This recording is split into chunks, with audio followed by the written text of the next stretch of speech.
और इसके जिम्मेदार कौन है?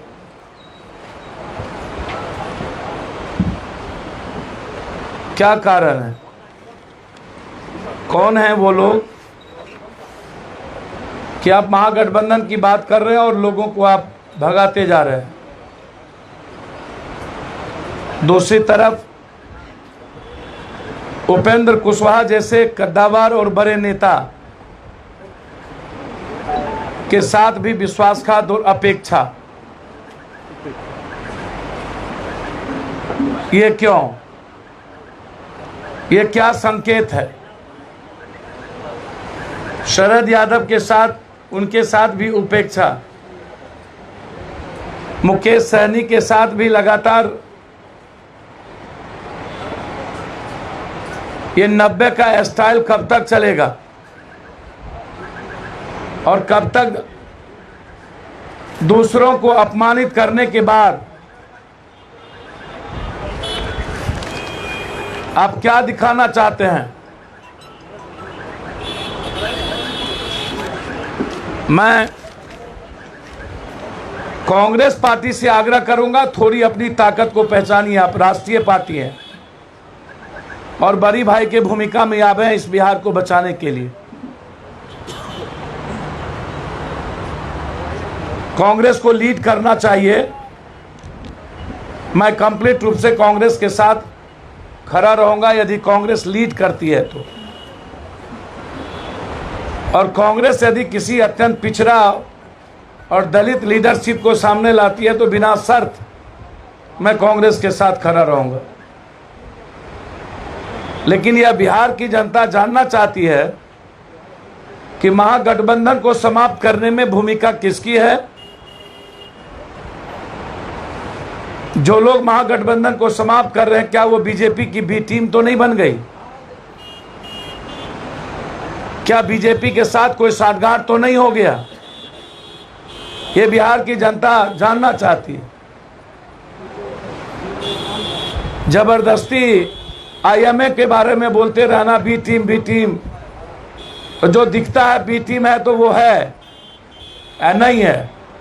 लेकिन जो भीतर से लगातार महागठबंधन को कमजोर करने का प्रयास कर रही है, रघुवंश बाबू जैसे लोगों का अपमान,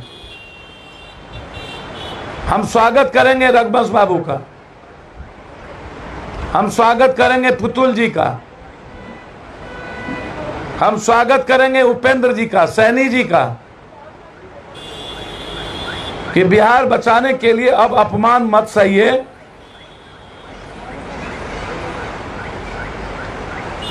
बाल बचाने के लिए गले को मत काटिए उपेंद्र जी, रिक्वेस्ट है।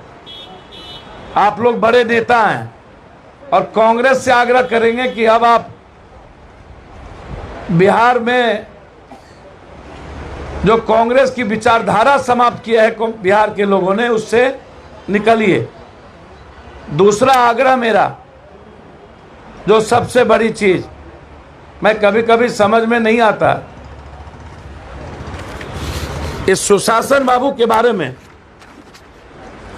ये 7 तारीख को वर्चुअल रैली करने में लगे हैं। सुशासन जी, मेरा आपसे आग्रह है कि जरा आप जवाब दें।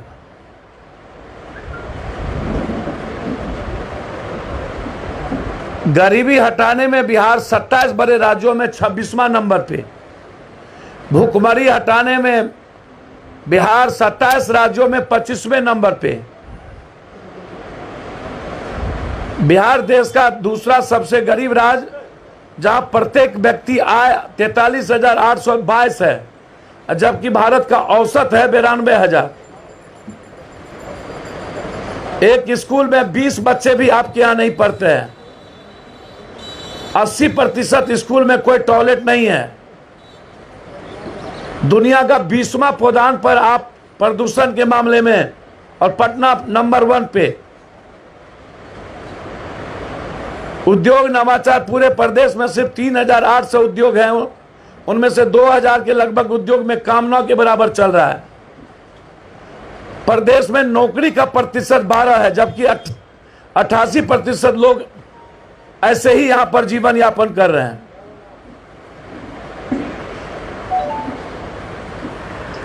नियोजित संविदा, हमारे पीछे हमारे नेता संविदा के बैठे हैं, शंभू शंकर उपाध्याय जी, दिलीप कुमार सर्राफ जी अध्यक्ष, आशीष कुमार, कमलेश कुमार जी। आपने मुख्यमंत्री रहते हुए किस मुंह से घोषणा आप करते हैं? मुख्यमंत्री के रहते हुए आपने गांधी मैदान में घोषणा की थी, सभी संविदा आउटसोर्सिंग कर्मियों की सेवा अस्थायी करूंगा, अपूर्ण वेतनमान। क्या हुआ वादा? और उसके बाद भी आपको 16वां साल चाहिए। बिहार के सभी संविदा कर्मियों के नियम उच्च स्तरीय समिति की रिपोर्ट जो बिहार मंत्रिमंडल से पारित 12/5/34 दिनांक 17/9/29 को लागू करने का सरकार 2 वर्ष से लागू करने की बात आज तक नहीं हुई। मैं बिहार राज्य संविदा कर्मी महासंघ के कंप्लीट साथ हूं। लगातार सरकार का दमन संविदा पर चल रहा है। सरकार देने के बदले संविदा करने का पूरा प्रयास, इसलिए संविदा कर्मियों को वेतनमान लागू करिए। आप हमको धमकाइए नहीं नीतीश जी। कल बीत रहे शिक्षक के साथ में पागलों की तरह खड़ा हूं। गेस्ट फैकल्टी टीचर के साथ में जिसको मौत का डर नहीं है, नीतीश बाबू, आप जब तक संविदा और नियोजित को प्रेम दर्जा बना करके रखिएगा बिहार में, तब तक पप्पू यादव आर पार की लड़ाई। आप डराने का काम मत करिए। आप लगातार डरा रहे हैं। सोशल डिस्टेंस के नाम पर केस, ये क्यों?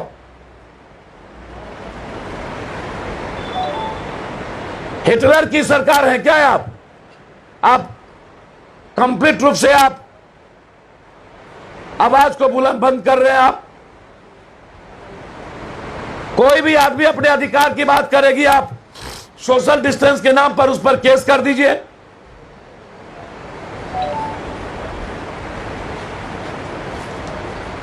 कल विद्वान शिक्षकों पर केस कर दिया गया। आज लाठीचार्ज करने की नौबत थी। तो जो हालात है, मैं सुशील मोदी से कहूंगा, आपका 95% जो ट्वीट होता है वो लालू फोबिया से होता है, निगेटिव होता है। 5 साल में आप दोनों क्या किए आप उसको ट्वीट करिए। औकात आपकी नहीं है। और मैं नीतीश शासन की सरकार को और दोनों पंडित को चैलेंज करता हूं। यह बात स्वीकार कर लिया सुशील मोदी ने, अकेले चुनाव लड़ने की औकात बिहार में किसी की नहीं है। पहली बार स्वीकार्य है। सुशील मोदी जी, लगता है मरने के बाद भी लालू यादव का फोबिया आपको नहीं जाएगा। आप 5 साल के अंदर क्या किए आप उसकी बात करिए। 7 घोटाले में आपकी भूमिका क्या क्या है उसकी बात करिए। आप सृजन से लेके अन्य जगहों पर कहां उसकी बात करिए। आपके पास इतना पैसा और आपका भाई रियल एस्टेट का सबसे बड़ा नाम कैसे हुआ उसकी बात करिए। और बिहार को नाश करने में आपने क्या भूमिका निभाई उसकी बात करिए। बालू माफिया और सुशील मोदी के साथ क्या संबंध है आप उसकी बात करिए। आप उसकी बात नहीं करते। इसीलिए हम लोग पुनः मांग करते हैं कि बिहार में राष्ट्रपति शासन लगे। बिहार की हालात अच्छी नहीं है। बिहार में डर और भय का वातावरण बना हुआ है। बिहार में जबरदस्ती आवाज किया जा रहा है, केस जांच हो नहीं रही है, केस कम दिखाए जा रहे हैं चुनाव के लिए, लगातार पैसे के बदौलत लोभ देख के, एमएलसी का लोभ देख के दल बदल हो रहे हैं। मेरा सीधा आरोप है कि स्वास्थ्य मंत्री जी आप ये बताइए कि पॉजिटिव वाले जो आप कह रहे हैं कि जल्दी निगेटिव हो रहा है, उसका जांच कहां हुआ, कौन सी अस्पताल में हुआ, इस श्वेत पत्र को जारी करिए।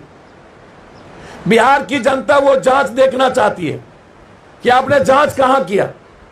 जब जांच हुई नहीं तो निगेटिव कहां से हो गया, और जब जांच नहीं हुई तो पॉजिटिव कहां से हो गया। ये लगातार इस शासन का फेल्योर, और हम चाहेंगे जब तक पूर्ण रूप से पूरे भारत में और बिहार में कोरोना डर है और लॉकडाउन की प्रक्रिया है, जब सोशल डिस्टेंस के नाम पर आप केस कर रहे हैं तो चुनाव को रोका जाए और राष्ट्रपति शासन लगाया जाए। बहुत बहुत धन्यवाद। कुछ पूछना है तो एक एक करके पूछिएगा। सर, यहाँ मीडिया कर्मी पे बिहार में हाथ उठाया जा रहा है सर।